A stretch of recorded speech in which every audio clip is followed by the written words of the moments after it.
Moving down the aisle, we come upon a matriarch for many years here, Wuzzy Dick George.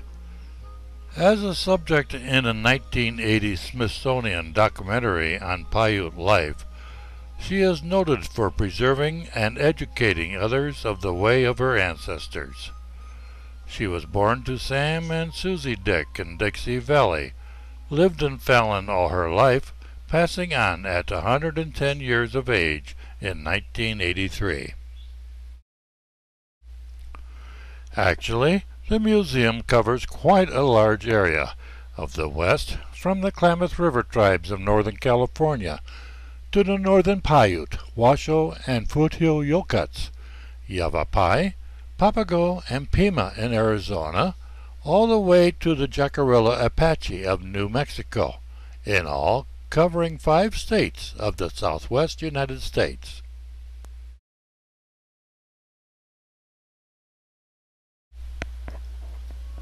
A number of beautiful baskets are on display, such as this one from the Karok tribe of Northern California.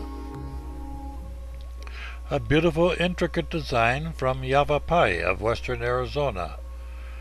The images are dyed in before the basket is made.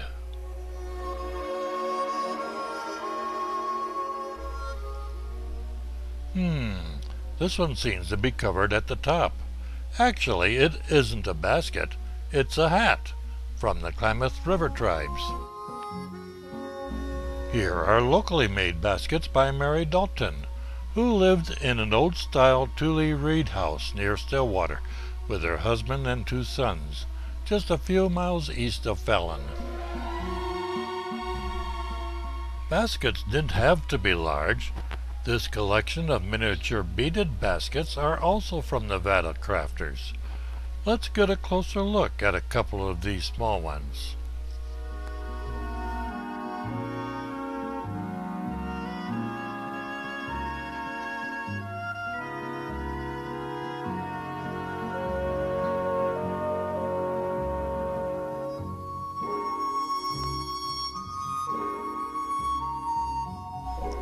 This work, of course, is not limited to baskets.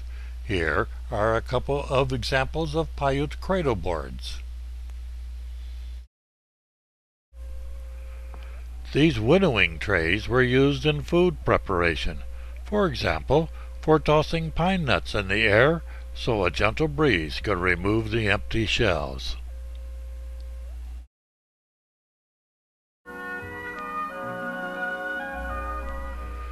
The Nevada desert, though full of unexpected variety, can be uncompromising when it comes to the unwary of those who live in or travel through it. This display details some of the hazards of life in the desert. This map shows the Stillwater area just a few miles east of Fallon. Paiute land, once Churchill County seat, but not that far from one of the more infamous of immigrant trails, the 40-mile desert. No water until the Carson River at Ragtown, the rags being the finally washed trail clothes being hung out to dry. Not everybody made it through this desolate stretch of sand and bog. Oh yes, there was water, but not a drop to drink. Very alkali and pretty useless. James Carpenter wrote in 1852, "Before we got to the river, we were nearly famished. Our tongues were so swollen, but we buried our faces in the clear, bright water and guzzled as best we could." Yet, as mentioned earlier in the basket display, there were those who could and did live here, making use of the land and the bounties that could be found here if you knew how. This is a typical Thule hut of the Paiute tribe.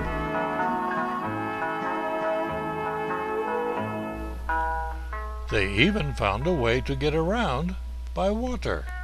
This craft was made up of Thule and cattail in the manner of the old ones. You may recall Wuzzy George earlier.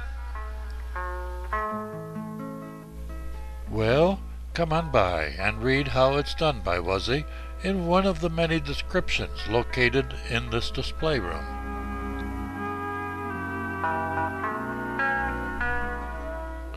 No problem getting around for these.